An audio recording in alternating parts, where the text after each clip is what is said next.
suis Christian William, je suis ostéopathe. Je suis aussi CEO de Prosymétrical et j'ai par ailleurs écrit en co-auteur, donc avec mon confrère Josué qui est ici, un traité d'ostéopathie qui est paru il y a 2 ans. C'est-à-dire que nous avons collecté pendant de nombreuses années, 20 ans d'ailleurs, des études, des données scientifiques qui nous permettent aujourd'hui donc de vous faire cette exposition. Par ailleurs, nous sommes collaborateurs scientifiques de la faculté polytechnique de Mons depuis 2000, ex-chargé de cours à Lausanne et Rome, nombreux postgrades également, et puis alors promoteur et copromoteur de mémoire et travaux de fin d'études, et on fait de la recherche depuis 1985. Alors, voilà, on va tout de suite entrer dans le vif du sujet.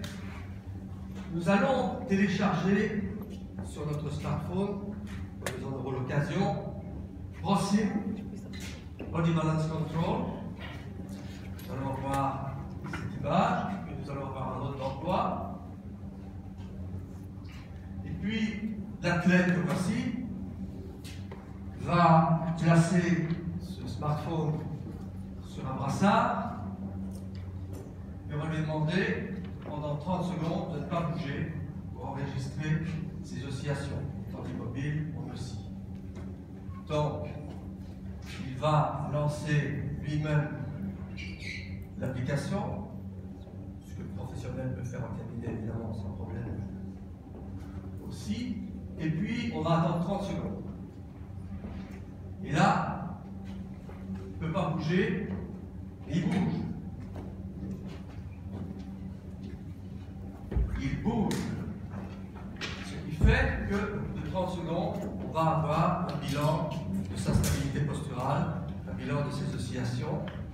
Ici, vous voyez par exemple en rouge sur les oscillations avant, première mesure, puis après le traitement, on peut faire des oscillations, on peut réétudier les oscillations, qui vont apparaître en vert, et on a toute une série de données qui nous permettent, pour la première fois, d'avoir, avec un smartphone, un bilan complet dynamique de stabilité posturale. Et du coup, on va pouvoir dire, vous allez avoir un avis sur l'appli, la posture est satisfaisante, c'est bon, elle est améliorée, c'est moyen, ou elle est à corriger, c'est pas bon. Pas bon. Alors, pourquoi? À quoi ça sert ça? Qu'est-ce que c'est que la stabilité posturale? La stabilité posturale, c'est se tenir debout sans se faire mal. Alors, certains diront, curieuse définition, c'est vrai, mais c'est déjà une extension de la définition de la stabilité posturale, parce que ça sous-entend que pour se tenir debout, il faut consommer de l'énergie, mais le moins possible. Se tenir debout sans se faire mal, c'est consommer de l'énergie pour se tenir debout, mais de manière économique. Et donc, l'instabilité posturale, c'est se faire mal quand on fait du sport, c'est voir ses performances décliner parce qu'on a mal, et c'est aussi se faire mal au dos. Je sais, c'est des gens qui ont mal au dos. Et donc, à partir d'études qui sont parues depuis quelques années sur la capacité des smartphones à mesurer la stabilité posturale, nous allons créer, avec la société Sparkle qui est ici à Mons, nous avons créé ProSim, Body Balance Control, téléchargeable sur smartphone, qui contrôle la stabilité posturale, qui vérifie les effets de l'harmonisation de la stabilité posturale, et tout ça en 1 minute.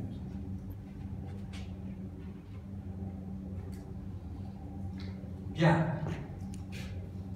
Alors, donc ProSim finalement c'est une synthèse de la technologie et des connaissances scientifiques médicales pour l'évaluation et le traitement de l'instabilité posturale. Et nous avons aussi créé ce petit support postural On a mis au point, qu'on a bien étudié jusque-là, qui s'appelle Extensite, support qui est un dispositif médical de classe 1 breveté, et on peut donc l'utiliser soi-même à domicile, ou bien des professionnels comme moi, je l'utilise tous les jours en journée, ou bien j'ai des patients qui l'utilisent à domicile pour stabiliser le traitement que j'ai réalisé. Donc, on va plier les genoux, on va installer sous le bassin et sous le sacrum ce petit support postural. On va se repositionner, on peut rester comme ça jusqu'à 20 minutes. Et nous avons vérifié ici, la faculté polytechnique, pas loin d'ici, avec le programme Numédia, qui est un programme d'étude de la posture extraordinaire avec une quinzaine de caméras. Nous avons vérifié donc avant-après ce qu'on peut obtenir comme amélioration de la stabilité et nous avons pu dire que l'amélioration c'est 20 à 30%, c'est déjà pas mal. Bien. Alors, pourquoi? Qu'est-ce que c'est que ça, la stabilité posturale? Pourquoi faire? Pourquoi a-t-on besoin de ça? Quand on est sportif et quand on veut faire le semi-marathon de Lons. Alors, on n'est jamais qu'un tas d'os, hein? Un tas d'os qui tient debout grâce au fait qu'il y a des muscles, évidemment, des articulations, tout un ensemble qui nous permet de tenir debout. Et comment ça se fait qu'on tient debout? C'est parce que, au niveau des pieds plantaires, au niveau des yeux, au niveau des oreilles, un os semi-circulaire, il y a des capteurs qui renseignent notre cerveau sur la stabilité posturale, sur notre manière d'être positionné, et ce cerveau va alors donner des ordres au corps et aux muscles pour nous permettre de tenir debout, pour nous permettre de marcher, pour nous permettre de courir. Sans ça, pas possible. Le pas est debout, on tombe. Et le cerveau va utiliser plusieurs systèmes pour corriger notre posture suite à ces informations. Et il va en fait utiliser des ajustements musculaires posturaux. Il va régler la posture par des tensions musculaires un peu partout dans le corps. Et surtout, il y a plusieurs types d'ajustements posturaux, mais surtout par des ajustements posturaux anticipés. C'est-à-dire des ajustements posturaux qui viennent avant le mouvement. C'est-à-dire qu'en fait, si je décide de soulever cette table, déjà, les ajustements posturaux sont prêts, des pieds à la tête. C'est des ajustements posturaux anticipés avant l'action. C'est évidemment extrêmement important, cette protection, car elle est là avant l'action. Donc, tout est déjà serré, tout est déjà combiné pour pouvoir faire ce qu'on veut faire, tenir debout, marcher, courir. Vous voyez par exemple ici cette tennis woman,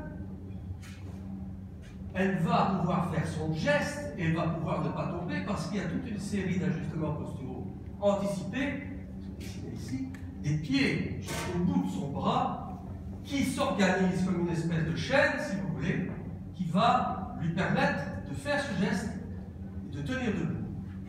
C'est la même chose pour notre coureur du semi-marathon ici de Mons. C'est grâce au fait qu'il a toute une série d'ajustements posturaux anticipés, même déjà avant qu'il ait pris le départ, si vous voulez, et qui vont être anticipés pendant toute la course, si tout va bien. Et ils vont diminuer avec la fatigue, soit dit en parenthèse, ces ajustements posturaux. C'est ça qui va garantir le mouvement et le fait de ne pas tomber, et le fait d'avancer et le fait de courir vite. Donc, la stabilité posturale va dépendre du mouvement lui-même, bien sûr, le geste ici par exemple, mais aussi la globalité des APAS, on va parler comme les professionnels, les APAS, c'est les ajustements posturaux anticipés. Et ces ajustements posturaux anticipés, ça s'appelle la chaîne posturo-kinétique de Buissel. C'est très, très, très important pour les sportifs et pour tout le monde d'ailleurs, parce que sans ça, on ne tient pas debout, c'est pas possible. Alors, il y a des études. Je vous donne les références des études aussi pour vous montrer que je n'ai pas rêvé ça pendant la nuit et que ce n'est pas devenu vrai le matin du coup. Pour un mouvement donné, pour un geste donné, le geste de l'islam par exemple, chez tous les individus, les appâts sont organisés sur un schéma reproductible. Ça c'est déjà très étonnant parce qu'il y a déjà une organisation qui nous est commune. C'est très important. Et puis regardez ici. Si à cet individu qui est assis, on lui demande de pousser le bras, de pousser quelque chose devant lui. D'abord, ce sont les muscles de la cheville qui vont d'abord intervenir. Pas les muscles du bras, les muscles de la cheville. Puis ce sont les muscles du dos, et puis les muscles entre les omoplates. Et les muscles du bras ne sont toujours pas en action. Donc, on est dans des ajustements posturaux anticipés qui, si vous voulez, enserrent le corps, le fixent, le stabilisent pour pouvoir faire le geste. Puis c'est seulement après que les muscles de la poussée vont intervenir. Donc, on a là tout un système qui va de distal à proximal pour les professionnels, donc de loin à proche. Vous voyez, ça commence ici et ça se rapproche plus doucement de l'endroit où on fait le geste. Et ça veut dire aussi ça que si vous avez même à distance du geste un problème mécanique, un blocage, ce geste il ne va pas être correct. Parce que si vous avez par exemple un blocage ici au niveau de la cheville du bassin, la fixation globale du corps pour faire ce mouvement ne va pas pouvoir se faire et donc le geste ne va pas être correct. Et si le geste n'est pas correct, il va coûter de l'énergie, et s'il coûte de l'énergie, un certain temps, il va y avoir un problème. Par exemple, le tennisman va avoir une tendinite du coude, ou le coureur de marathon va avoir une tendinite du tendon d'Achille, par exemple. Alors, vous voyez par exemple cette pianiste. Ce sont des études qui ont été faites très sérieusement. Ah, bah oui, là-bas en haut. Vous avez remarqué? Il a remarqué là, oui. Mais vous avez remarqué peut-être vous aussi que le pianiste s'assied toujours sur le bord du siège. On se demandait, mais pourquoi le pianiste ne s'assied pas bien dans son siège? Pourquoi il se met sur le bord du siège? Et là, c'est parce que, en se mettant sur le bord du siège, il libère partiellement son bassin n'est pas trop fixé. Et donc, les ajustements posturaux qui partent des pieds vont pouvoir arriver jusqu'aux mains et permettre un geste extrêmement habile. Si on fait reculer la dame et l'asseoir complètement sur son siège, on va fixer le bassin, et à ce moment-là, les ajustements posturaux ne sont plus bons. Et par conséquent, le geste du pianiste va être moins bon. Et ça a été étudié, testé et prouvé. Donc, la main est moins précise s'il y a un blocage. C'est énorme. Non. On va prendre un exemple. Je reçois un sportif pour une tendinite du tendon d'Achille à gauche et une douleur du psoas, je parlais, à gauche. Et puis je lui fais son test postural. Vous voyez ici en rouge, c'est le premier test, avant traitement. Vous voyez ici, le 0, c'est l'axe antéro-postérieur. Ici, c'est l'axe gauche-droite. On voit tout de suite qu'il a dévié vers la gauche et vers l'avant. C'est-à-dire qu'il se tient plutôt comme ça. Déjà, il a trop d'appui du côté gauche. Il a une tendinite du tendon d'Achille du côté gauche. Il met trop d'appui, c'est-à-dire, s'il pèse 80 kg, il n'a pas 40-40. Il a mis trop d'appui. Il y a trop de poids. Le corps, la jambe gauche, le membre inférieur gauche supporte trop de poids à gauche.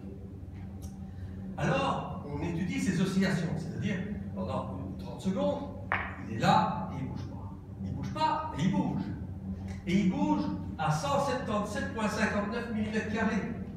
Et ça, c'est très mauvais parce que les posturologues savent bien qu'on a la possibilité de bouger, c'est autorisé jusqu'à 150 mm² pour tout le monde. 200 mm² pour casser, mais à 177 mm², c'est déjà très mauvais, surtout pour un sportif hein, qui fait du foot régulièrement, tu vas bien d'ailleurs, peut-être devenir professionnel. Et puis, on voit immédiatement après que le rapport gauche-droite avant-arrière des oscillations n'est pas bon, c'est-à-dire qu'il oscille beaucoup trop vers l'avant. C'est-à-dire qu'il est trop penché en avant. Donc non seulement il a trop de poids à gauche, mais il est penché comme ceci en avant. Et donc, qu'est-ce qui l'empêche de tomber en avant? C'est son tendon d'Achille. Parce que si on lui sectionnait son tendon d'Achille, il tombe tout de suite. Donc son tendon d'Achille est en hyperpression permanente. Son tendon d'Achille est en contraction permanente. Il ne se repose jamais. Et donc ce tendon d'Achille, il va vous dépenser. Pourquoi? Ben, je vais vous montrer ici. Je vais essayer de vous montrer peut-être.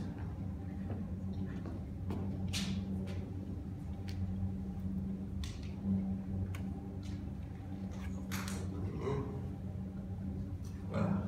Ce muscle, donc le tendon d'Achille est ce muscle jumeau qui occupe le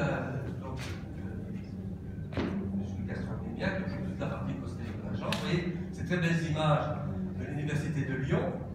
J'espère qu'ils ne m'en voudront pas d'avoir appliqué ça sur Internet. Vous voyez ici donc la partie profonde de ce muscle solaire, donc il faut la partie profonde du gastrocnémien. Et puis ici le gastrocnémien en partie superficielle, voilà, qui vient donc former le tendon d'Achille.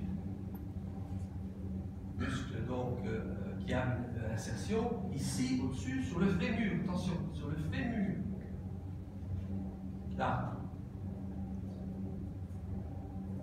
Puis ce muscle donc descend et vient le tendon d'Achille avec le solaire. Tout ça, c'est une résistance passive et une raideur élastique protectrice. C'est très solide ce muscle-là. C'est très puissant, beaucoup de lames tendineuses. Et donc, en plus, vous voyez, ça c'est intéressant. Il y a une continuité entre ce muscle et la voûte plantaire. Regardez ça. Donc, lorsque vous allez courir, il va y avoir véritablement une unité entre ce muscle et la voûte plantaire et un petit décollement ici nécessaire de ce tendon d'Achille. Et ça constitue donc une unité importante. Et donc,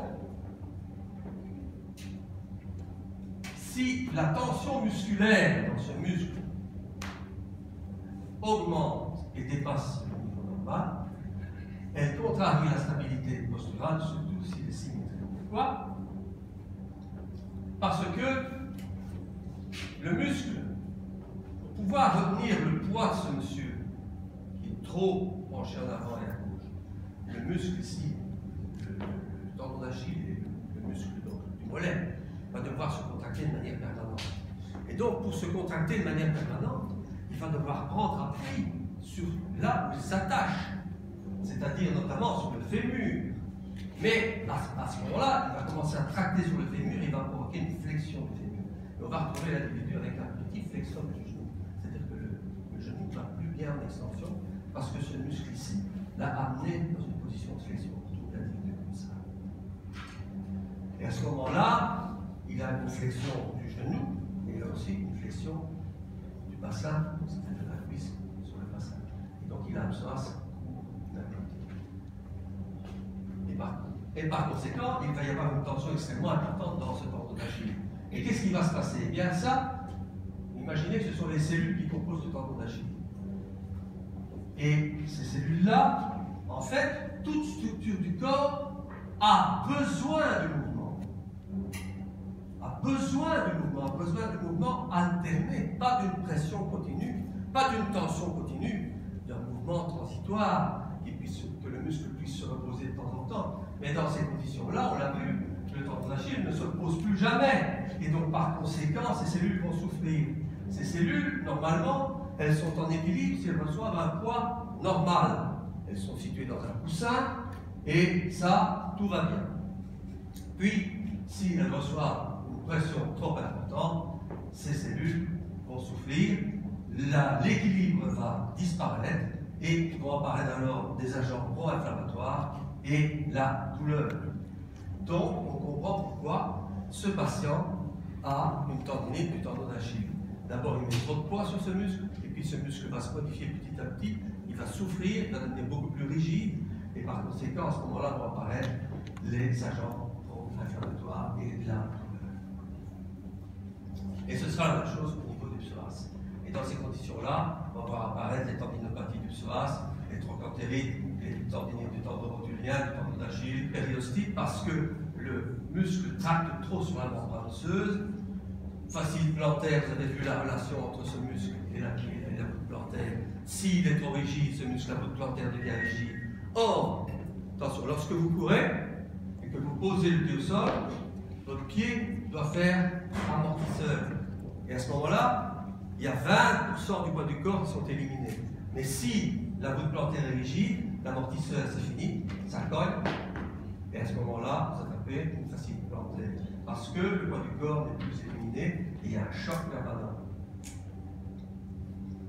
Et n'oubliez pas que ici, notre tennisman, si elle a un problème du genou, elle ne pourra pas réaliser, souvenez-vous la pianiste, elle ne pourra pas réaliser son mouvement parfait, et notre coureur, s'il a un problème des épaules, il ne pourra pas courir parfaitement parce qu'il a besoin des ajustements posturaux anticipés sur tout le corps. Bon. Alors la symétrie diminue l'amplitude des ajustements posturaux anticipés, on a vu qu'il était asymétrique le bonhomme. Et augmente les oscillations posturales. Et donc, avec aussi Body Balance Control, on peut vérifier ça et on peut corriger ça. Et d'ailleurs, ici, après la séance, c'est-à-dire après une demi-heure, on voit que d'abord, c'est ceci en vert, la deuxième prise, on voit qu'il s'est très bien recentré par rapport à l'équilibre médian. On voit qu'il a diminué de 17,70% son aire d'oscillation, donc ça veut dire qu'il a un meilleur contrôle et une meilleure stabilité posturale. Et on voit qu'il a régularisé ses appuis gauche-droite, avant-arrière. Et il y a encore d'autres mesures, puisque par exemple ici, on calcule le déplacement global à l'intérieur de la surface d'oscillation qui est de 769 mm et c'est devenu 440 mm, donc ça veut dire qu'il a diminué ses oscillations, il a une meilleure stabilité posturale. Alors là, ça veut dire qu'on a un moyen objectif, et c'est à peu près la première fois qu'on fait ça, de démontrer l'influence de la stabilité posturale avant et après traitement. Un autre cas ici. On va changer un petit peu et on va parler maintenant du diaphragme. Alors, ici, c'est un patient qui vient pour des lombalgies. On teste et on voit qu'il a 215 mm², donc il dépasse les 200 mm², très mauvais. Donc ça veut dire qu'il oscille beaucoup, sa stabilité posturale est catastrophique. Et le rapport gauche-droite avant-arrière n'est pas très bon non plus, ça devrait être 45-55. Disons que là, on est un peu limite.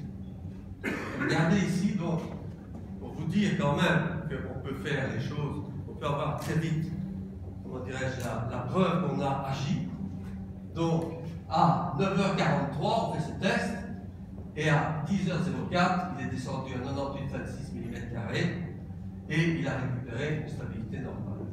Donc, ça veut dire qu'en très peu de temps, on peut arriver à normaliser une stabilité posturale, pour voir si ça va venir dans le temps, bien entendu, et à faire en sorte que, on l'espère, le patient va avoir moins mal. Alors le diaphragme. Le diaphragme, c'est le muscle de la respiration. Pas bien entendu. Respiration. C'est le muscle de la respiration. On peut demander ça à 100 personnes, tout le monde va dire la respiration. On peut demander ça à 100 professionnels, tout le monde va dire la respiration. Moi je dis, ouais. C'est effectivement un muscle de la respiration. Mais, quand le diaphragme à l'inspiration descend, va augmenter la pression abdominale en dessous de lui, pression abdominale positive, et il va augmenter la pression abdominale au-dessus, la pression thoracique au-dessus de lui, pression thoracique négative. C'est un muscle extraordinaire. En descendant, il augmente la pression négative au-dessus de lui et positive en dessous de lui. Alors, en fin d'inspiration, il va parvenir ce diaphragme au moment où on est au maximum de pression, en fin d'inspiration, c'est logique, il ne va pas revenir ce diaphragme à ouvrir les côtes passent. Pourquoi? Parce que son rôle c'est d'ouvrir le thorax pour que le poumon puisse s'expandre.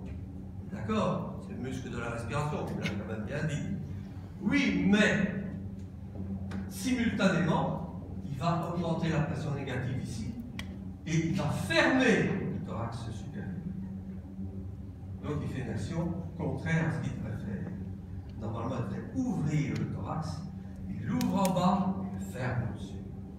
Donc quand on dit c'est le muscle de la respiration, je dis ouais. Parce qu'à ce moment-là, il a besoin d'être aidé par d'autres muscles pour pouvoir ouvrir le thorax supérieur et a fortiori quand on court. Donc le diaphragme, c'est un muscle essentiel à la respiration, mais ce n'est pas ce muscle de respiration. C'est un muscle qui a besoin d'être assisté par d'autres muscles pour pouvoir faire la respiration. Et en plus, ce diaphragme, il est asymétrique parce que le nerf phrénique, qui est le nerf du diaphragme, n'est pas égal gauche-droite.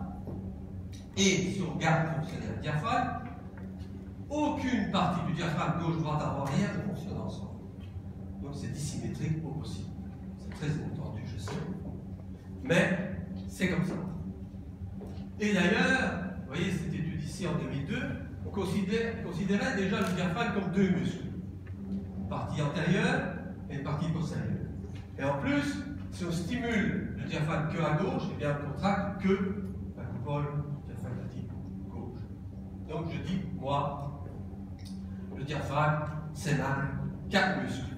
Un muscle avant, un muscle arrière, un muscle gauche, un muscle droit. Bon.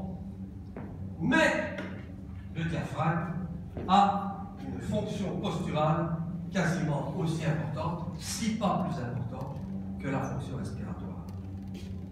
Il peut faire les deux en même temps. Ça veut dire que quand vous courez, il peut vous faire respirer, merci, mais en même temps, il vous tient debout. Pourquoi? Parce qu'il génère des pressions, peut-être vous le dire, et que ces pressions-là, elles aident votre corps, votre colonne vertébrale, à une certaine stabilité. Donc la fonction posturale du diaphragme, elle est extrêmement importante. Et c'est une fonction posturale d'ajustement anticipé. Car lorsque je peux soulever ma table, comme je disais tout à l'heure, mon diaphragme est déjà en tension. Pourquoi? Parce qu'il augmente la pression abdominale, qui va renforcer ma colonne vertébrale et la fixer pour qu'elle puisse tenir le coup quand je vais soulever la table. Donc, le diaphragme fait partie, lui aussi, des ajustements posturaux anticipés. Et vous avez vu tout à l'heure l'importance de ces ajustements posturaux anticipés, sans lesquels le geste sportif, même le geste d'ailleurs, n'est pas possible. Il devrait être de bonnes conditions. Et donc, à partir du moment où notre individu ici est dévié sur la droite, on le voit, eh bien, il va y avoir une tension supplémentaire à droite, et notamment au niveau du diaphragme droit. Il va y avoir une pression supplémentaire abdominale et thoracique à droite, et nous disons qu'il y a une colonne de pression droite. Mais, il y a encore de plus belles études, et notamment celle-ci. On a étudié ce qui se passe quand il y a une contraction du diaphragme d'un seul côté. Et qu'est-ce qui se passe? Eh bien, quand on fait une contraction unilatérale du diaphragme et qu'on est en position debout, le corps va systématiquement basculer vers l'arrière. C'est-à-dire, si on fait une contraction unilatérale du diaphragme à gauche, le corps fait ceci. Et si on fait une contraction du diaphragme en position debout unilatérale, on a aussi un mouvement du corps du côté de la contraction. Donc, lorsqu'on a une contraction du diaphragme, par exemple ici, pour notre cas c'était à droite, si on fait une contraction du diaphragme droit, on a ceci et ceci. Donc, notre patient, il se présente comme ceci. Et c'est pour ça qu'il y a un étude. Parce que c'est une position par définition inconfortable, forcément, avec une instabilité importante, avec une contraction importante du diaphragme, avec une augmentation de pression abdominale importante. augmentation de pression abdominale qui va se répercuter non plus de manière transitoire pour aider la colonne vertébrale, mais de manière permanente. Et ça, c'est pas bon. Tout ce qui est pression permanente à l'intérieur du corps, c'est nuisible. Donc notre série musculaire, c'est comme si on avait une grande bretelle qui serait trop tendue d'un côté, et la pression thoracique, la pression abdominale augmente, et donc on va retrouver notre individu comme ceci. Naturellement, pour courir par exemple, c'est pas l'idéal. Pourquoi? Parce que si vous avez une contraction à droite, si vous avez encore une pression droite, vous trouvez comme ça, comme ça. Or, la rotation des épaules, c'est important. Donc vous allez faire ça. Et vous pourrez regarder à la télévision, par exemple, quand on voit les coureurs, surtout quand ils se fatiguent. On voit comme ça. Mais naturellement, quand on fonctionne comme ça, ben, on perd quelques millimètres en avançant la jambe du côté droit. Et la rotation des épaules n'est pas efficace. Et par conséquent, on n'arrive pas premier.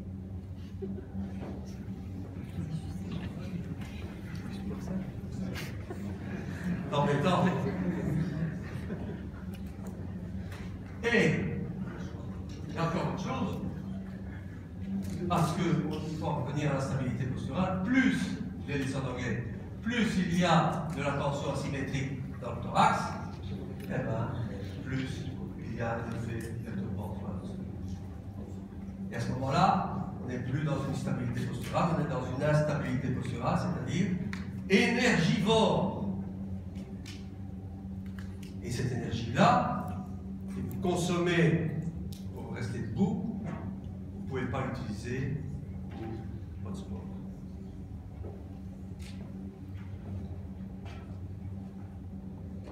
Et par conséquent, si on regarde l'utilisation de la colonne vertébrale suite à cette pression indésirable et cette position indésirable, eh bien, on va avoir la même chose que tout à l'heure et l'apparition des ce qu'on appelle les cytokines pro-inflammatoires, c'est-à-dire des agents pro-inflammatoires.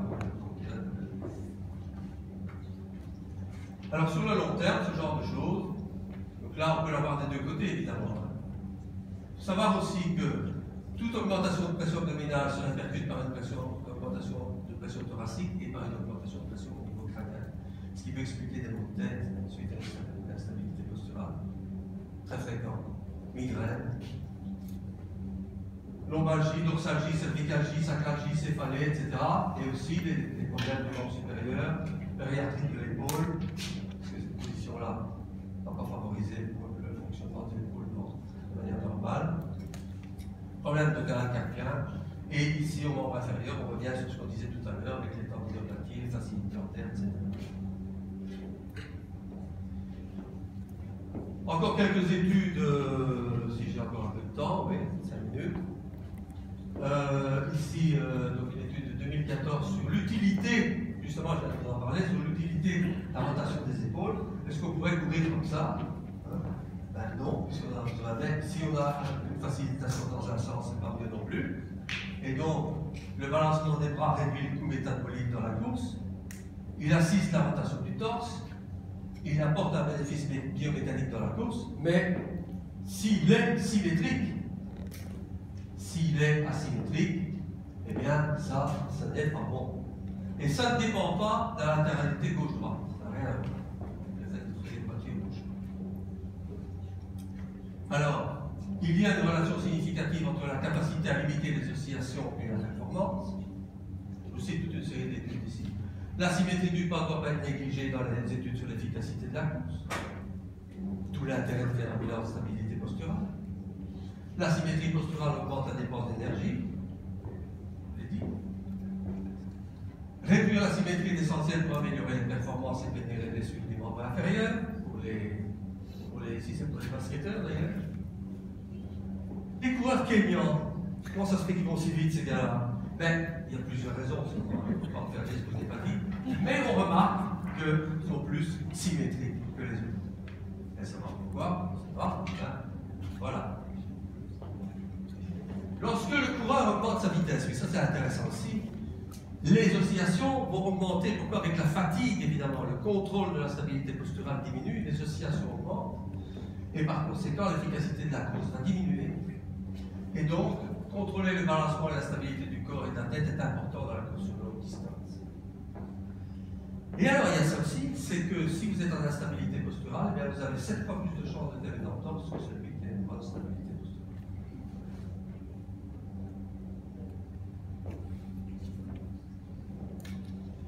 Et rassurez-vous, vous n'êtes pas seul, parce que voici une étude qui a été faite par GPS sur 1100 cas, 1100 sportifs.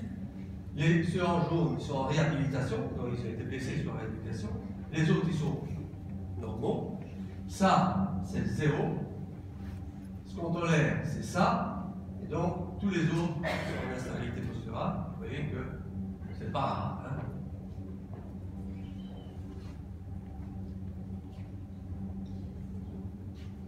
Alors, bon, donc, tout ça, tout ce qu'on a fait là, quel développement? Ben, il y a un développement pour le monde médical et un développement pour le grand public. Donc, pour le monde médical, il y a évidemment l'application ProSim, que j'utilise pas mal tous les jours en cabinet. Il y a des formations que nous allons faire pour les professionnels de la santé qui veulent se former à ça. Il y a un réseau. On va former aussi des professionnels de la santé qui ont suivi les formations. Et il y a le support postural explicite.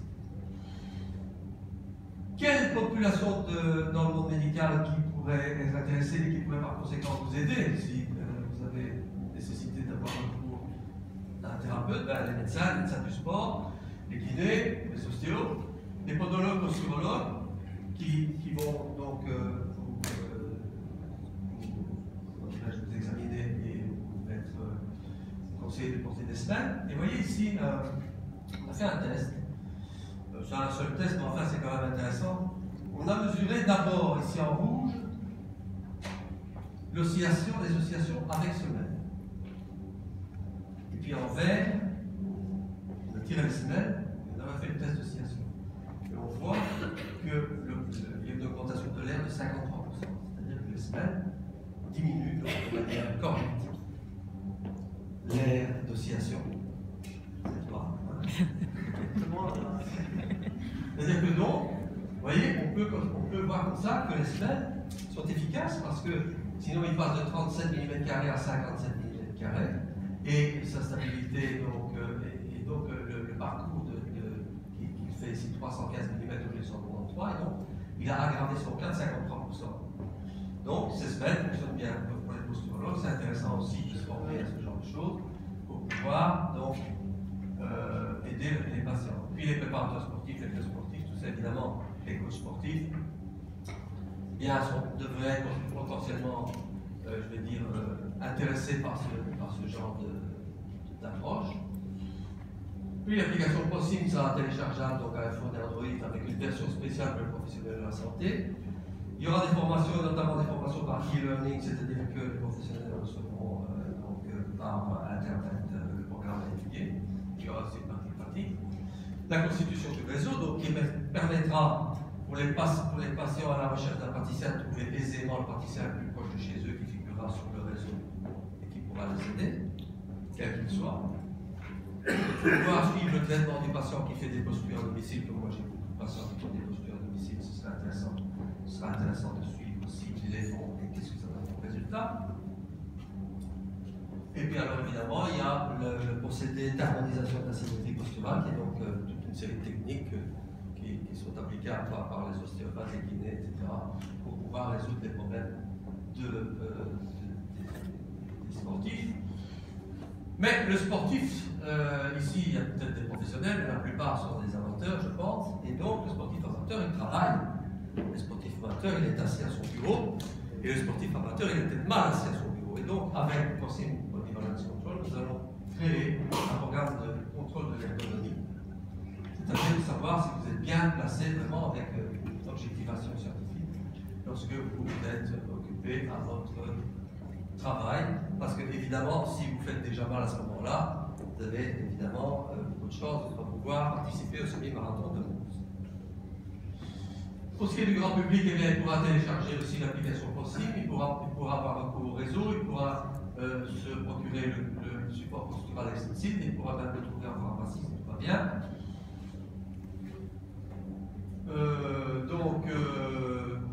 cher, 23 € l'appli possible. Si vous voulez, quand vous la téléchargez, ça vous coûte 53 €. Le support postural extensive, c'est 49,9. Et puis voilà, Sport Better Sport Symétrique, s'il vous plaît. Je vous remercie de votre attention.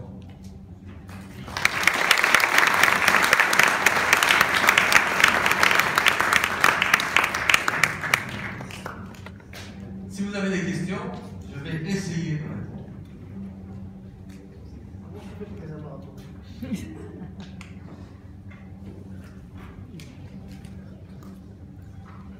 Ah, ben, je pense que c'était bien clair. Ou pas du tout.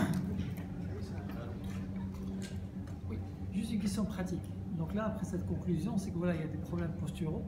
Est-ce que c'est recommandé pour tout sportif, pour quelqu'un qui attaque un semi-marathon, un kilomètre, n'importe quoi, de faire une évaluation avant? C'est comme on demande de faire un ECG pour, avant de faire une activité sportive, est-ce que c'est recommandé de faire une évaluation posturale ou... Ben, je pense que oui. En fait, savoir que ça existe déjà depuis longtemps, mais avec ce qu'on appelle la stabilométrie. Donc, à mon cabinet, j'ai un stabilomètre depuis quelques années, avec lequel on fait la même chose. Mais un stabilomètre, ça coûte un pont. Alors ça ne coûte pas cher. Donc, c'est, si on veut, faire, d'une part, vulgariser cette notion auprès de tous les sportifs, qui devraient s'en servir, qui devraient utiliser ça pour tout ce qu'on vient d'expliquer. Et c'est aussi en même temps l'introduire dans le monde médical de manière un peu plus, je veux dire, scientifique. Parce qu'aujourd'hui, si vous n'avez pas une approche scientifique dans le monde médical, ça ne va pas. Il n'y a rien à faire. Donc là, on a une mesure objective. Et donc, je pense que c'est, pour la pratique du sport, entre autres, et pas que pour ça d'ailleurs, c'est essentiel. Et j'ai des sportifs qui donc utilisent ce support postural extensif, que je traite aussi, mais qui utilisent le support postural et qui l'utilisent le plus près possible dans la compétition, pour essayer d'harmoniser la posture pour pouvoir faire le sport, donc dans de bonnes conditions, et éviter tout ce qu'on vient de dire. Donc, je crois que c'est quelque chose qui devrait devenir progressivement naturel. Il n'y a pas de différence dans l'âge. J'entends pas bien. Il n'y a pas de différence dans l'âge. C'est-à-dire un gars de 20 ans et un gars de 50 ans. Mais on compare toujours de toute façon par rapport à lui-même. Avant, après. Maintenant, par exemple, si on teste les enfants, bon, les enfants, il faut attendre au moins 8 ans, par exemple. Mais alors, il faut vraiment leur expliquer bien. Et moyennant quoi, j'ai encore fait un test il y a 2 jours, je pense, avec une petite fille de 9 ans. Ça marche, ils font bien attention, etc. Donc là, on peut le faire à partir de ce âge-là. Naturellement, plus on va avancer dans l'âge, monsieur, malheureusement, plus la stabilité posturale est précaire. J'ai 15 ans. Donc parfois, vous êtes encore dans de bonnes conditions. Mais, et donc, là, on va avoir évidemment des gens qui vont, plus on vieillit, plus on va avoir une instabilité posturale, donc plus on va osciller. Mais normalement, c'est toujours au maximum 200 mm². Et d'ailleurs, on peut rebondir là-dessus pour dire que la personne âgée, c'est pas tout le monde sait que la personne âgée, petit à petit, elle s'affaisse et elle perd, elle va perdre. La première caractéristique de l'âge, c'est qui fait que les personnes âgées chutent, c'est la perte des ajustements posturaux anticipés. Et donc, il faut rééduquer les ajustements posturaux anticipés en même temps qu'on les restabilise sur le plan postural pour éviter les chutes qui, évidemment, sont un gros problème de la personne âgée, qui d'ailleurs a un coût énorme, puisque la moitié du temps, quand les personnes âgées tombent, elles se fracturent quelque chose, dans du fémur, etc. Hospitalisation, tout ça, ça a un coût énorme. Donc, en étudiant leur stabilité posturale le plus tôt possible dans leur vie, en maintenant cette stabilité posturale, c'est un peu la même chose que pour les dents chez le dentiste, plus on va tôt chez le dentiste, plus on s'arrange pour avoir des dents correctes et ne pas les perdre à la fin de sa vie.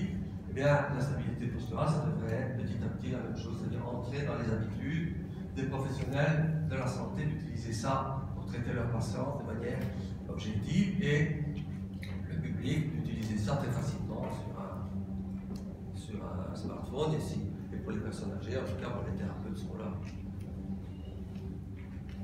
avez une question? Je reviens toujours sur l'histoire de la stabilité et des chaussures. Oui. Là, vous avez évoqué tout à l'heure les semelles. Je reviens sur les chaussures standards. On a une différence entre le talon et les orteils à peu près 10 à 11 mm, et entre ce qu'on appelle les chaussures minimalistes, ou pieds nus. On est censé marcher pieds nus normalement. Oui. Est-ce que ça change ce type de chaussures sur les blessures par exemple? Mais, bon, d'abord, je l'ai dit, le pied, c'est évidemment ce qu'on appelle une entrée posturale très importante, puisque de là viennent des informations énormes vers le cerveau. Donc, naturellement, la manière dont on va poser le pied, la manière dont on va courir, ça va influencer les réponses d'ajustement postural. Mais si, je reprends l'exemple qu'on a eu là, vous êtes en appui majeur à gauche et en avant, vous pouvez courir comme vous voulez, vous allez avoir un problème. Que vous posiez d'abord l'arrière-pied, le mi-pied, l'avant-pied, que vous ayez des chaussures minimalistes, tout ce que vous voulez, le problème vous allez l'avoir. Parce qu'il n'y a rien à faire. Ça ne va pas changer, le fait de porter ce type de chaussures ne va pas changer votre posture. Les semelles orthopédiques, déjà bien, et en général, les posturologues font un très bon travail. D'ailleurs, moi, je ne se prends pas ça quand je n'arrive pas à solutionner les problèmes parce que la stabilité est trop importante. Mais encore une fois, il faut le vérifier si ça marche bien. Et on peut travailler en synergie. Pourquoi? Parce que si vous avez un gros problème cervical, par exemple, lié à une instabilité posturale, les semelles vont vous corriger, mais peut-être pas jusqu'en haut, vous comprenez? Donc à partir de ce moment-là, il faudra que d'autres professions interviennent et on travaille tous ensemble. Ce sera l'utilité aussi du réseau.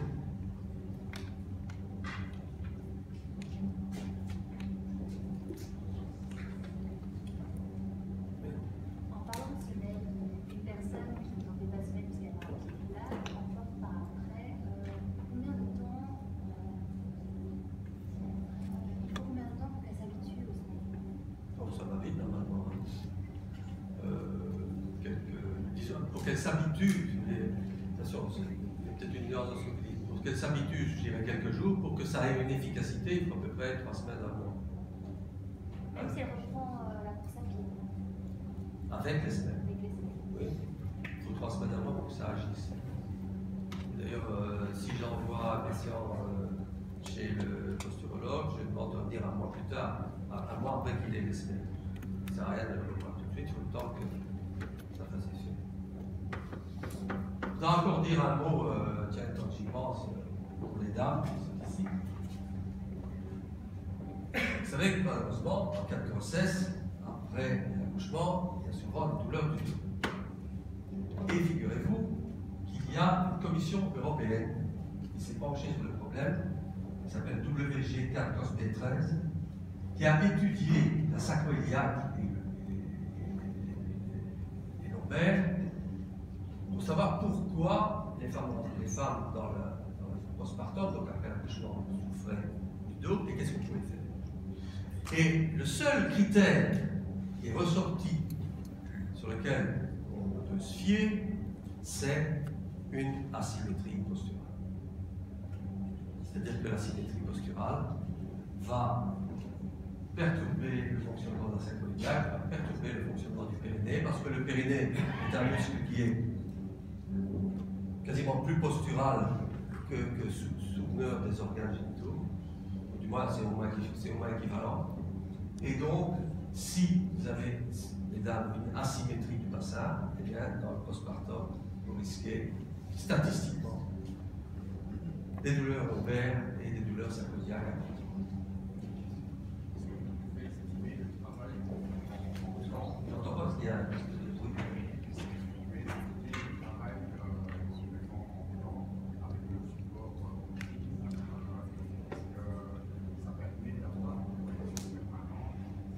Alors c'est ça que ça sert justement. C'est-à-dire que soit ça suffit, c'est-à-dire que donc vous avez un problème pas trop important, vous faites des postures là-dessus. Donc la posture, c'est on démarre à 5 minutes et on va jusqu'à 20 minutes. Et avec 20 minutes, nous avons étudié à l'école d'ostéopathie de Lille, avec des études quand même bien poussées, avec placebo, double aveugle, etc., 60 cas, l'efficacité du support postural extensif, et ça marche. Et puis, vous l'avez vu, chez Numédia, on a montré qu'il y a une amélioration de la posture de 20 à 30%. Donc, il faudrait aux sportifs et même aux sportifs d'ailleurs, qui utilisent ce support, ben, ils font ça 3 fois par semaine, 2 à 3 fois par semaine. Ils font ça aussi un petit peu avant la compétition si c'est possible, de sorte que comme ça ils stabilisent les postures de la permanente et ils ont ou non alors aussi l'assistance d'un professionnel et de toute façon le support postural continue le travail du professionnel d'harmonisation de la stabilité. Alors, ça, oui, ça c'est une bonne question. Est-ce que ce qui est acquis reste? Malheureusement, monsieur, nous sommes sur 2 pattes. Et il n'y a pas, nous, le pingouin, il n'y a personne d'autre sur 2 pattes. Le poulet aussi, l'autruche. Mais ce n'est pas des mammifères, c'est que je sache. Et donc, la stabilité posturale n'est jamais acquise. On va après tout dans la lésion définitive. Et donc, elle n'est jamais acquise parce que nous sommes appuyés sur 2 pattes et que donc notre corps est en recherche permanente. Mais malheureusement, dans la vie, on a des accidents, des entorses, des faux mouvements, des maladies, tout ce qu'on veut, qui nous déstabilisent petit à petit. Et donc, il faut tout le temps, et c'est ça aussi l'utilité de ceci, il faut tout le temps, pendant sa vie, essayer de rester dans des critères corrects de stabilité posturale. Sinon, quand on arrive à un certain âge, eh bien, on voit vraiment les gens s'effondrer de plus en plus. Je ne dis pas qu'avec ça, nous allons rester droit comme des i jusqu'à la fin de nos jours. Enfin, il faut essayer de corriger cette posture de manière permanente, je dis, car l'instabilité posturale nous guette.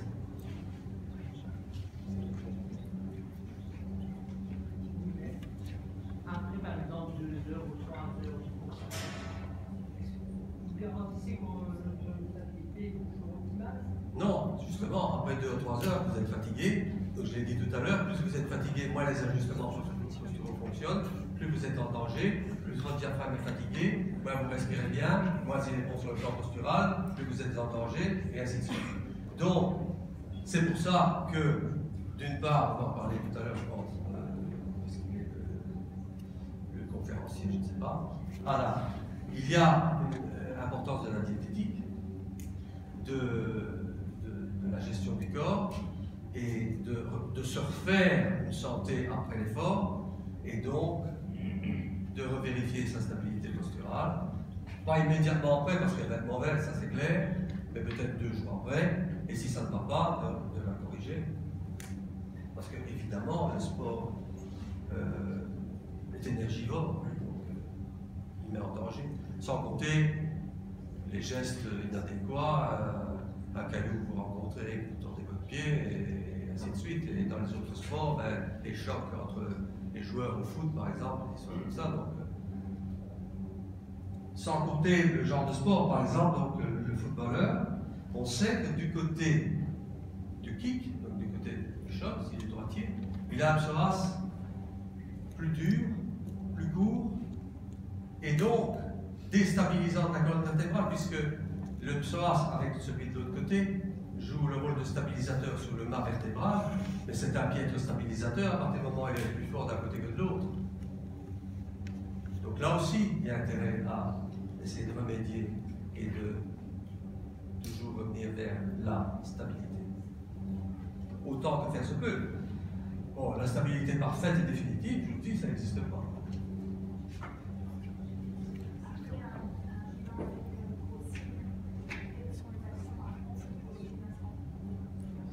Donc, si vous faites votre bilan avec consigne, c'est pas bon. Vous pouvez avoir vos supports postural. Si c'est toujours pas bon, au bout de quelques jours, quelques semaines, vous allez voir un professionnel. Donc là, vous choisissez, vous dites, je vais voir un posturologue, par exemple, c'est peut-être les chevilles, les pieds, etc. Et puis si ça va, ça va, ça va pas. Vous dites, ah, ben bon, ça va pas, je vais aller voir l'ostéo, puis je vais aller voir le kiné, ainsi de suite. Donc il faut, à ce moment-là,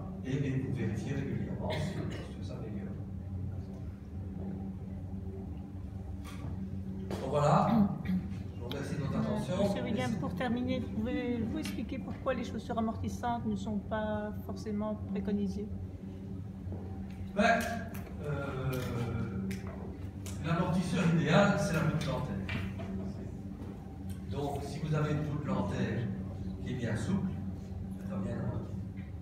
Si vous avez des chaussures qui font l'amortissement à la place, votre voûte plantaire est quand même toujours rigide. Parce que oui, vous allez rebondir un petit peu, mais votre voûte plantaire elle est rigide. Ce n'est pas la chaussure qui va changer quoi que ce soit dans la voûte plantaire.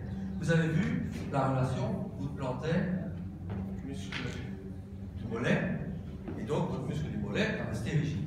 Et donc, pour moi, l'amortissement, c'est pas utile. D'autant plus que c'est un faux amortissement, une espèce de rebond organisé par la chaussure, qui n'est pas forcément au bon moment le rebond que vous devriez avoir, parce que, si vous voulez, là il faudrait rentrer dans des détails plus importants, mais l'appui plantaire, donc l'appui de la voûte plantaire, au moment où vous posez le pied, il n'y a pas encore de souplesse vraiment de la voûte plantaire. Au moment où vous posez l'avant-pied, pas encore tout à fait. Au moment où vous soulevez le talon, ça commence. Et donc ça commence à ce moment-là. Et donc la chaussure amortisseur à ce moment-là, elle n'est plus là, puisque l'amortissement il est là. Okay, donc pour moi, c'est pas vraiment ce qui convient. Ce qui convient, c'est de travailler de manière spécifique les voûtes plantaires, sans le faire. On peut utiliser des techniques donc ostéopathiques ou de massage pour restaurer la souplesse de la voûte plantaire qui est vraiment essentielle. Voilà, j'ai cédé la place à l'autre conférencier, je vous remercie de votre attention.